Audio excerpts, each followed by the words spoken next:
নমস্কার বন্ধুরা, West Bengal board of secondary এডুকেশনের পক্ষ থেকে 28/2/25 তারিখে ফার্স্ট সামেটিভ ইভ্যালুয়েশন কবে নিতে হবে সেই সম্পর্কে সুস্পষ্ট নোটিফিকেশন জারি হয়েছে।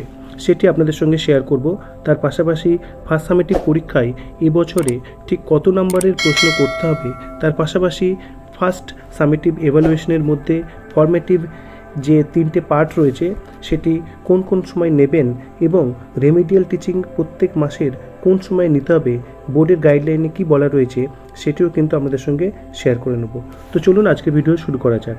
এখানে পরিষ্কার দেখতেই পাচ্ছেন যে এই নোটিফিকেশানে বলা রয়েছে যে ফার্স্ট সামেটিভ ইভ্যালুয়েশন কিন্তু এপ্রিল 2025-এর মধ্যে নিতে হবে এবং বোর্ডের যে গাইডলাইন্স রয়েছে সেগুলো কিন্তু ফলো করেই নিতে হবে।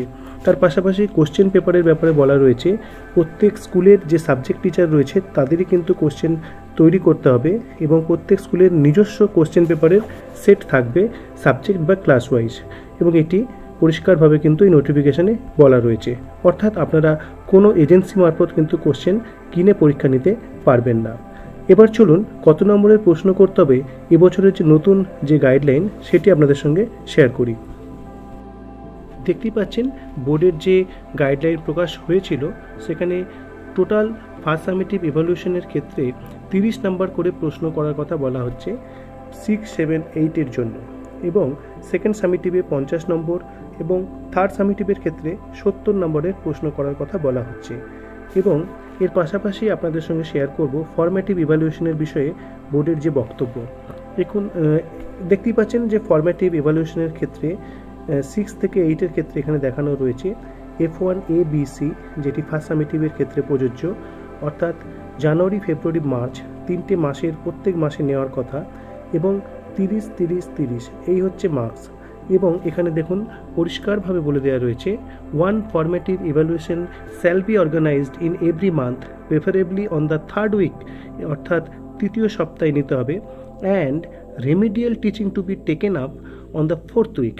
এটি কিন্তু খুব ইম্পর্ট্যান্ট একটি বিষয় যে ফর্মেটিভ ইভ্যালুয়েশন কমপ্লিট হওয়ার পরে ফোর্থ উইকে কিন্তু রেমিডিয়াল টিচিংয়ের কথা বলা হচ্ছে।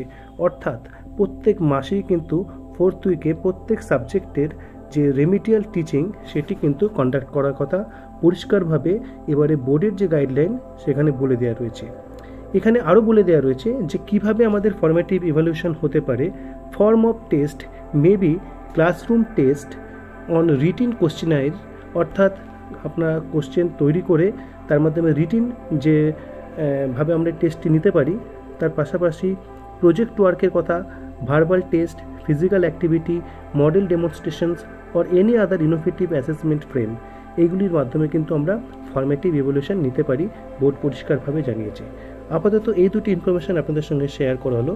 পরবর্তীকালে এই যে গাইডলাইন আপনারা দেখছেন এই বিষয়ে ডিটেলস কোনো ভিডিও বানানো হবে। ধন্যবাদ। কেমন লাগলো? যদি ভালো লাগে চ্যানেলটি সাবস্ক্রাইব করবেন এবং শেয়ার করবেন।